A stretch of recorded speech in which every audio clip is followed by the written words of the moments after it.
Monoteisme bukan bukan politeisme. Apa monoteisme? Satu Tuhan. Soalnya monogami poligami doang. Itu sama. Sejak Nabi Adam sampai Nabi Muhammad semua ajaran sama, menyembah satu Tuhan. Kemudian Hunafa wa yuqimus shalah wa yutuz zakat. Kemudian mereka diperintahkan mendirikan sholat dan mengerjakan zakat. Jadi begini Pak, semua agama, apapun agamanya, pasti punya sholat, pasti punya ibadah. Karena sholat dan zakat itu dua kata yang selalu bergandengan. Sholat hubungan vertikal ke Tuhan, ke Allah, zakat hubungan ke sosial. Makanya semua agama itu pasti memiliki yang namanya sholat, cuma cara beda-beda. Tapi kalau kaum liberal ini Islam, kalau liberal mengatakan semua agama sama ini pemahamannya. Jadi semua agama itu sama, apa samanya Pak? Sama-sama punya perintah sholat, cuma cara beda-beda. Kalau kita sholatnya seperti ini, yang sebelah seperti itu. Tujuannya sama-sama hubungan dia kepada Tuhan. Jadi tidak ada agama yang tidak ada ritual ibadahnya. Itu yang pertama. Yang kedua, tidak ada agama kalau tidak bisa memberikan dampak sosial kepada masyarakat. Jadi agama itu satu, dia harus membuktikan keyakinan dia kepada Tuhan. Dalam ini kita muslim Allah. Yang kedua, dia harus sholat. Kalau dia tidak sholat, dia tidak zakat, bisa dipastikan itulah orang-orang yang tidak beriman di mata Allah Subhanahu wa Ta'ala. Nah, kalau kita lihat ada orang-orang punya Islam atau non-muslim, tapi dia nggak pernah ke masjid, nggak pernah ke sholat, nggak pernah ke gereja, nggak pernah ke kelenteng. Nah, tahu tuh agamanya apa? Ada nggak itu begitu teman kita? Agama lo apa? Dia ke gereja nggak pernah. Kalau apa? Udah kelenteng nggak pernah. Kalau Islam musola nggak pernah. Bingung. Karena apa? Yang namanya agama pasti punya. Wadhalika dinul qayyim, itulah agama yang qayyim, qayyim apa? Tegak, yang lurus. Kemudian innal ladzina kafaru min ahli kitab wal musyrikina fi nari jahannam. Sesungguhnya orang-orang kafir, siapa? Min ahli kitab, dari orang ahli kitab, wal musyrikin, orang-orang musyrik, fi nari jahannam, di neraka jahannam, khalidina fiha, mereka kekal di dalamnya.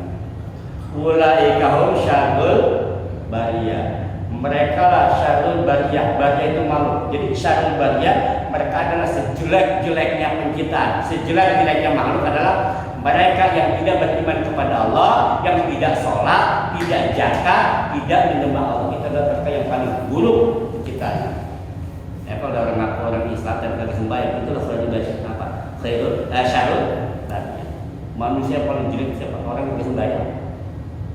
Maka ya Allah sampai sebutkan dalam sebuah hadis, al-farqu bainal muslim wal kafir as-shalah. Yang membedakan antara muslim dan kafir adalah salat. Kalau muslim sembahyang, kagak sembahyang, yang nggak muslim, udah gitu aja sih Pak. Karena sholat itu adalah satu-satunya tali kita ke Allah. Kita punya timbangan nih Pak, punya timbangan bawah. Itu ada talinya kan? Ada talinya. Kalau ada kan nggak ada talinya, bisa naik ke timbangan. Nah, tali ini, tambang ini adalah sholat. Bagaimana mungkin amal ibadah kita yang banyak ini akan naik ke atas kalau nggak ada talinya, kalau nggak ada sholatnya? Itulah logikanya kenapa sholat itu menjadi utama. Banyak bapak berbuat amal soleh, bapak bayar zakat, bapak nolong orang macam, tapi nggak sembahyang. Di embernya banyak emas tapi nggak bisa makan karena nggak ada talinya. Itulah fungsi sholat dalam ibadah kita. Ulaikum syarrul bariyah, mereka lah seburuk-buruknya makhluk, seburuk-buruk penciptaan. Allah nyiptain anjing, babi, monyet, jerapah, gajah, semut, ayam, bebek, itu masih mending Pak. Masih mending, masih bagus di mata Allah daripada orang yang kagak sembahyang. Karena sebutkannya syarul bariyah, sebelumnya penciptaan. Kambing dicintai enggak? Sapi, kebo, monyet semua dicintai, manusia dicintai. Dari seluruh penciptaan itu yang paling jelek siapa? Orang yang tidak sholat. Maka tahu balhum afdal, mereka bahkan lebih sesat. Innallaha la yastahi an yuqama sama Allah tuh gak malu menyerupakan makan manusia itu seperti apa? Binatang ternak. Bahkan lebih rendah dari binatang. Luar biasa. Nah, kebalikannya, innal ladzina amanu wa amilus sholihat ulaika hum khairul bariyah. Sesungguhnya orang-orang yang beriman, mana bukti imannya? Dibuktikan dengan amilus sholihat. Makanya alladzina amanu amilus sholihat selalu bergandengan dua kata ini. Innal ladzina amanu amilus sholihat. Pada surat Wal Asri innal insana lafi khusr illa alladzina amanu wa amilus sholihat. Jadi banyak ayat-ayat Allah yang menggandeng kata amanu dan sholihat, karena bukti dari amanu adalah sholihat. Kalau dia amalus sholihat berarti ada amanunya. Itu dua hal yang tidak bisa dipisah. Nah, kata Allah sesungguhnya orang-orang yang beriman dan beramal soleh ulaika hum khairul bariyah. Mereka lah sebaik-baiknya makhluk, sebaik-baiknya penciptaan.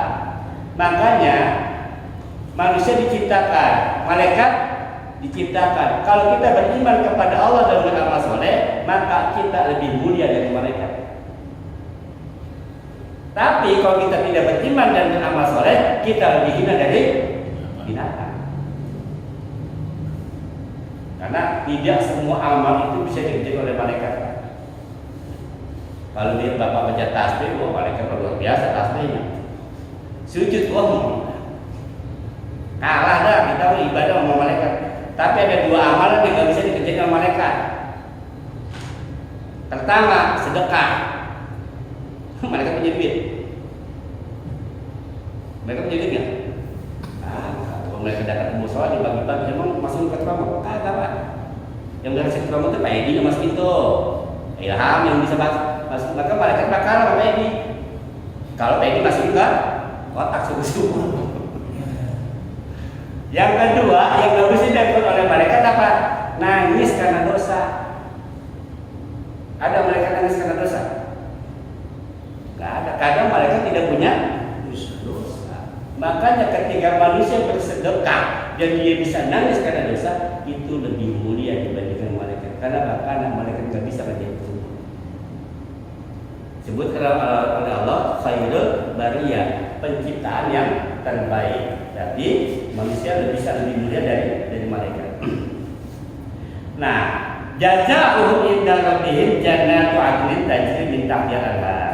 Mereka akan mendapatkan balasan di sisi Tuhan mereka, jannatu 'adnin. Surga Aden. Tajri min tahtiha al-anhar khalidina fiha abada. Yang di bawahnya mengalir sungai-sungai, mereka kekal di dalamnya abada selamanya. Lihat perbedaan kalimatnya. Pada alladzina kafaru itu khalidina fiha, ada abadanya enggak? Fi nari jahannam khalidina fiha, ada abadanya enggak? Ada dulu dong. Ada. Hah? Pada ayat innal ladzina kafaru min ahli kitab wal musyrikin fi nari jahannam khalidina fiha, ada nggak abadanya? Nggak ada. Tapi kalau pada jannatu 'adnin tajri min tahtiha khalidina fiha abada, itu ada abadanya? Ada. Nah bedanya begini Pak, kalau khalidina fiha abada akan kekal selama-lamanya. Tapi kalau tidak ada kata abadanya, dia ada kemungkinan bisa keluar. Makanya ada ulama mengatakan ada kemungkinan orang-orang musyrik ini setelah dicuci dosanya, orang-orang fasik, ya, orang-orang beriman tapi sering berbuat dosa, dicuci dulu masuk neraka dulu. Tapi dia akan keluar, akan dikeluarin. Makanya ayatnya tidak menggunakan abada. Yang di neraka bisa keluar ke surga, tapi di surga nggak bisa keluar ke neraka. Kenapa? Dia abada selama-lamanya yang hidup di surga.